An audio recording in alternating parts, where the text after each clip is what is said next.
रोहित अपने परिवार के साथ बहुत खुशी से रह रहा था। उसके परिवार में उसकी माँ प्रभा, बहन सौम्या और बड़ा भाई राकेश और भाभी नीता थी। रोहित पेशे से किसानी करता था। वह कम पढ़ा लिखा भी था, पर उसका भाई राकेश, उसने शहर जाकर पढ़ाई की थी। इसी बात का उसे घमंड था। वह घमंड उसकी पत्नी में भी था। रोहित अपने खेत में हल चलाकर तपती गर्मी में घर आया ही था कि रोटी बनाते हुए भाभी से कहता है, भाभी मैं घर आ गया। आज बहुत गर्मी थी, थोड़ा सा पानी दे दीजिए। और खाने में क्या बनाया है? देवर जी, मैं आपकी नौकरानी नहीं हूँ, तो पानी आप खुद पी लीजिए। और खाना मैंने आपके लिए बनाया नहीं है, मैंने सिर्फ राकेश जी और माँ जी का ही खाना बनाया है। बाकी आप अपनी बहन का भी खुद बना लेना, मुझे और भी काम है। जब देखो भाभी भाभी करके नौकर बनाने का काम करवाता है। जी भाभी। थका हारा खेत से घर आकर रोहित पानी पीकर खुद चूल्हे पर टेढ़ी मेढ़ी रोटी बनाता है तो उसकी बहन कहती है, अरे भैया आप ये क्या कर रहे हो? मैं बना देती हूँ खाना, आप वैसे भी थक चुके हो। वैसे भैया भाभी इतनी बेरुखी क्यों करती हैं हमसे? घर के काम में भी हाथ भी नहीं बटाती, सिर्फ अपना काम करती हैं। कोई बात नहीं सौम्या, हम छोटे हैं। तभी सौम्या रोटी बनाकर अपने भाई को खिला देती है, जहाँ भाई भी उसे अपने हाथ से खाना खिलाता है। और घर की बड़ी बहू घमंडी होने के कारण आलसी भी थी। उसे किसी के जज्बातों से कोई मतलब नहीं था, सिर्फ अपने पति से मतलब रखती थी। कभी कभी तो सौम्या रोहित को वो यूं ही सुना दिया करती थी। साथ ही घर में पैसों की बहुत कमी थी, जहाँ बड़ा बेटा अच्छा पैसा कमाता था और किसी को भी नहीं देता था, पर छोटा बेटा अपने खेत में जो भी उगाता उसे बेचकर अपनी माँ बहन का खर्चा चलाता था।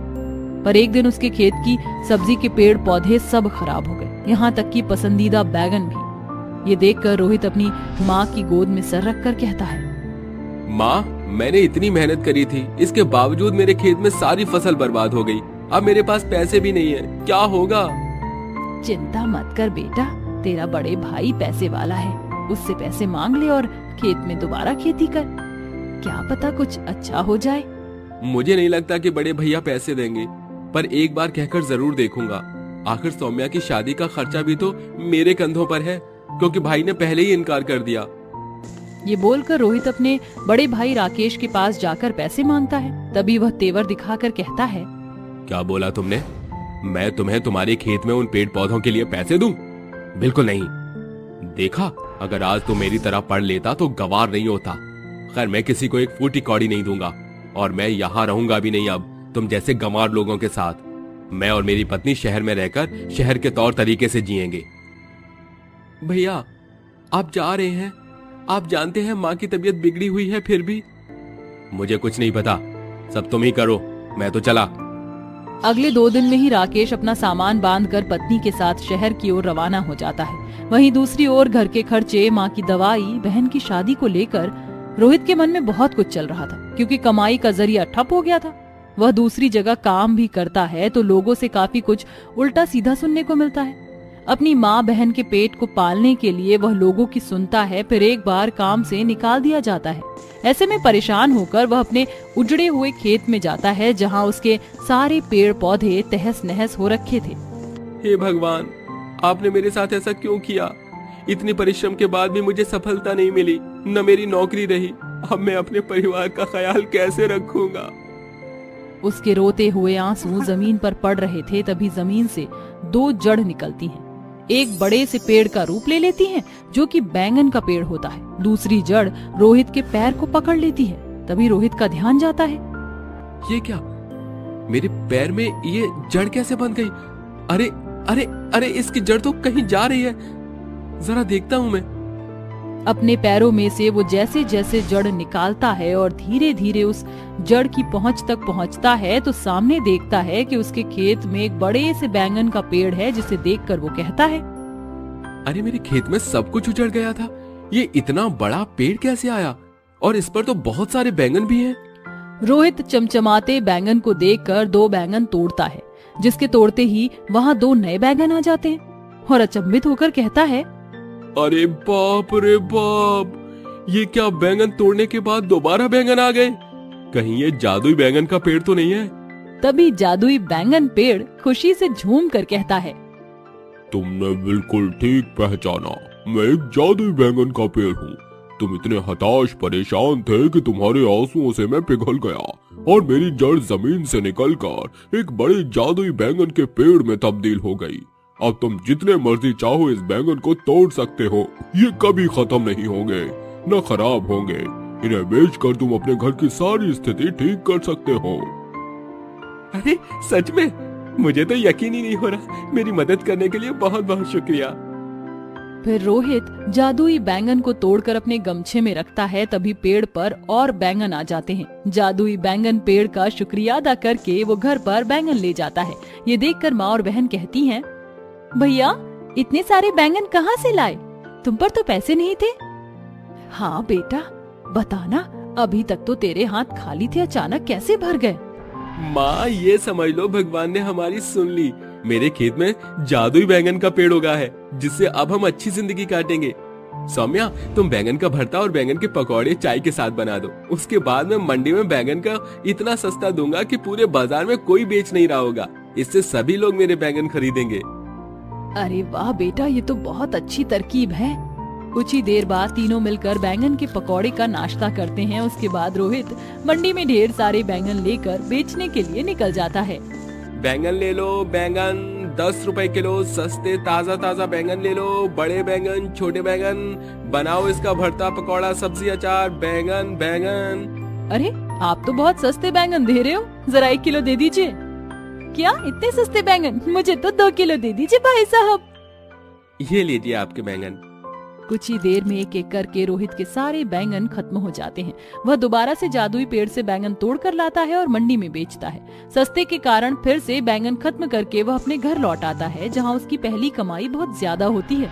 इससे तीनों खुश हो जाते हैं। इसी तरह रोहित जादुई बैंगन पेड़ की मदद से रोज बैंगन बेचता है, जिससे उसे काफी मुनाफा होता है। 6 महीने बाद पैसे इकट्ठे करके वह अपनी बहन की शादी एक अच्छे घर में करा देता है। वहीं दूसरी ओर अपनी माँ का इलाज भी करवा देता है, जिसके बाद उसकी माँ स्वस्थ हो जाती है। तभी प्रभा कहती है, बेटा तूने अपने भाई के जितना पढ़ा लिखा ना होने के बाद भी इतनी परिश्रम और सफलता प्राप्त की है। मैं बहुत खुश हूँ और अपनी बहन की शादी भी कर दी। मैं भी ठीक हूँ। तू अपने ऊपर भी ध्यान दे, मैं भी अपनी बहू पर हुक्म चलाऊं।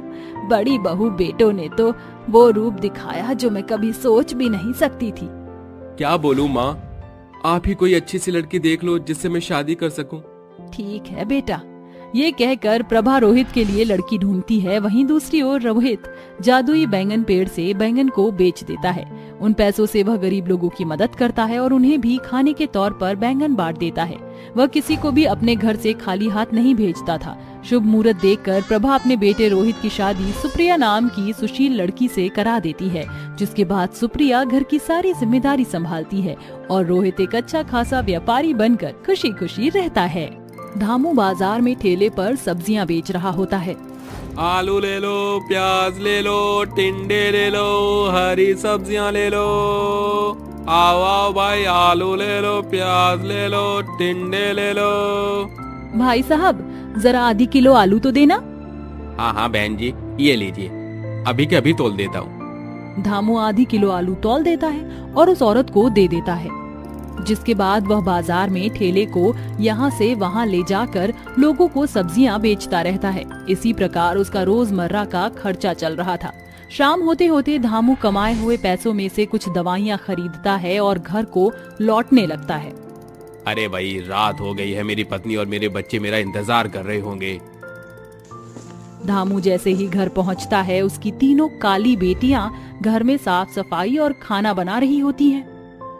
अरे मेरी बच्ची हो, तुम इतनी छोटी सी उम्र में घर के काम क्यों कर रही हो? पिताजी, माँ की तबीयत बिल्कुल भी ठीक नहीं है। सुबह से सिर्फ आपका ही नाम पुकार रही है। हाँ पिताजी, आज उन्हें दवाई लिए हुए पूरे 1 हफ्ता हो गया है। पिताजी, आप पहले माँ के पास चले जाइए। जैसे ही धामू निर्मला के पास जाता है, निर्मला दर्द से करहा रही होती है। देखिए जी, मेरा कुछ नहीं पता कि मैं कब इस दुनिया को छोड़कर चली जाऊं। हमारी 3 बेटियां हैं, अब आपको उनकी जिंदगी बनानी है। मुझसे वादा करो कि आप हमारी तीनों बेटियों की परवरिश अच्छे से करोगे। मैं तुमसे वादा करता हूँ निर्मला, मैं अपनी तीनों बेटियों की परवरिश अच्छे से करूंगा। लेकिन तुम ऐसा कुछ मत कहो तुम्हें कुछ नहीं होगा। धामू इतना कह ही रहा होता है कि तभी अचानक से निर्मला की आंखें बंद हो जाती हैं, जिसके चलते धामू बहुत फूट फूट कर रोने लगता है। धामू अपनी पत्नी निर्मला का अंतिम संस्कार कर देता है, जिसके बाद वह सब्जी बेचकर अपनी तीनों बेटियों को पढ़ाने लिखाने का काम शुरू कर देता है। मेरी बेटियों, मैं चाहता हूँ कि तुम अपनी माँ का सपना पूरा करो और पढ़ लिख कर कुछ बनो। मैं तुम्हें किसी काबिल देखना चाहता हूँ। उस दिन के बाद से धामू दिन रात मेहनत करता है और सब्जी बेचने के साथ साथ वह एक फैक्ट्री में काम करना भी शुरू कर देता है। देखते ही देखते कुछ समय बीतने लगता है, जिसके चलते उसकी बेटियां शादी के लायक बड़ी हो जाती हैं। एक दिन धामू फैक्ट्री में काम कर रहा होता है। जिस मशीन में धामू काम कर रहा था, अचानक से वह मशीन खराब हो जाती है और धामू के दोनों हाथ उस मशीन के अंदर आ जाते हैं, जिसके चलते वह बेचारा अपाहिज हो जाता है। पिताजी, पिताजी क्या हो गया आपके हाथों को? पिताजी, ये सब कैसे हुआ और किसने किया? बेटी, इसमें किसी की कोई गलती नहीं है। मेरी ही गलती की वजह से मेरे दोनों हाथ मशीन में चले गए और मैं अपाहिज हो गया। नहीं पिताजी, ऐसा मत कहिए। आपके दोनों हाथ अभी सही सलामत है। हम तीनों बेटियां आपके दायां और बायां हाथ हैं। बेटी, मैं तुम्हें पढ़ा लिखा तो नहीं पाया, लेकिन तुम्हारी शादियों के लिए मैंने कुछ पैसा जोड़ा है। तुम शादी करके अपना घर बसा लो। आपको इस हालत में कैसे छोड़ सकते हैं पिताजी? अरे बिटिया, बेटी तो पराया धन होती है। एक न एक दिन तो उन्हें जाना ही होता है। तू क्यों चिंता करती है मेरी बच्ची? धामू की तीनों बेटियां उसकी बातें सुनकर रोने लगती हैं, जिसके बाद बेचारा अपाहिज धामू अपनी तीनों बेटियों के लिए रिश्ते ढूंढना शुरू कर देता है। लेकिन कई कोशिशों के बाद भी उसे अपनी बेटियों के लिए कोई अच्छा रिश्ता नहीं मिल पाता, क्योंकि उसकी बेटियों का रंग सांवला था। अरे भाई साहब, क्या बताएं तुम्हें, आजकल कोई भी काली या सांवली लड़कियों से शादी ही नहीं करना चाहता। सबको तो अपने घर में गोरी बहू चाहिए। जैसे पंडित जी, मैं अपनी तीनों बेटियों की शादी अच्छे घर में करना चाहता हूँ। उसके चलते मुझे जितना दहेज देना होगा मैं वो भी दे दूंगा। अच्छा, ऐसी बात है। तो फिर ये देखो, ये 3 लड़के तीनों भाई हैं और अच्छे घर से हैं। तीनों खुद की कंपनी चला रहे हैं। धामू को वह तीनों लड़के पसंद आ जाते हैं। पंडित जी, मुझे रिश्ता मंजूर है। जितनी जल्दी हो सके इन लड़कों से मेरी तीनों बेटियों की शादी की बातचीत आगे बढ़ाओ। लेकिन याद रहे, दहेज में पूरा 5 तोला सोना और घर का सारा सामान और तीनों दामादों को गाड़ियां देनी होगी।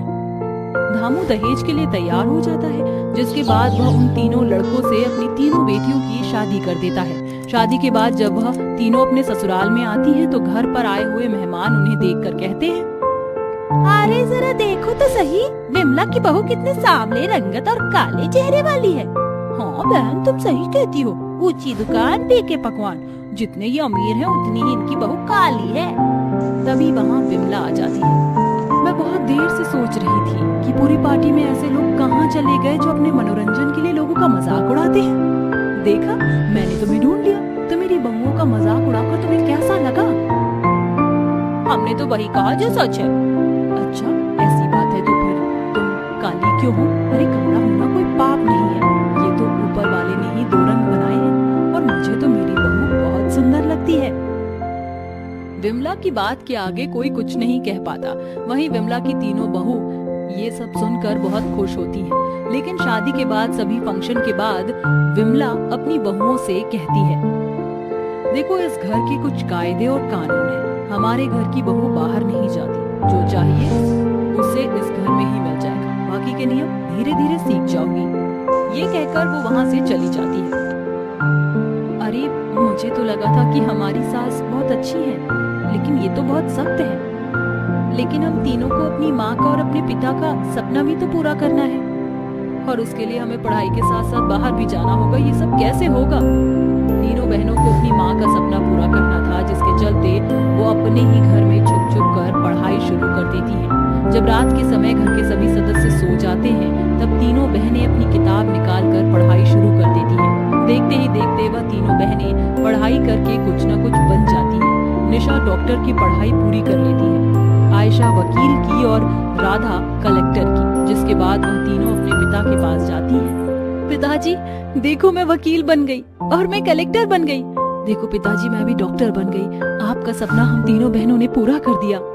आज तो सच में तुम तीनों ने मिलकर मेरा नाम रोशन कर दिया। तुम्हारी माँ यह देखकर बहुत खुश हुई होगी। तभी वहाँ अचानक से विमला अपनी कुछ बिगड़ैल सहेलियों को लेकर पहुँच जाती है, जिसे देखकर निशा, आयशा और राधा तीनों बहुत डर जाती हैं। माफ कर दीजिए माँ जी, हम अपने पिताजी का सपना पूरा करना चाहते थे, इसलिए हमने पढ़ाई की। अरे बहू, तुम क्यों माफी मांग रही हो? माफी मांगने के लिए तो मैं इन्हें लेकर आई हूँ। ये वही औरतें हैं जिन्होंने ये कहा था कि मेरी सावली बहू किसी लायक और किसी काबिल नहीं। तो देख लिया तुम सबने कि रंग और रूप कुछ मायने नहीं रखता। असल जिंदगी में इंसान की समझदारी और उसकी अच्छाई ही मायने रखती है। हाँ विमला, तुम सही कहती हो, हमें माफ कर दो। हमें तुम्हारी बहुओं के बारे में ऐसा नहीं कहना चाहिए था। विमला अपनी तीनों बहुओं को गले से लगा लेती है और उन्हें फक्र से अपने घर वापस लेकर जाती है, जिसके बाद वह सभी एक साथ खुशी खुशी रहने लगते हैं।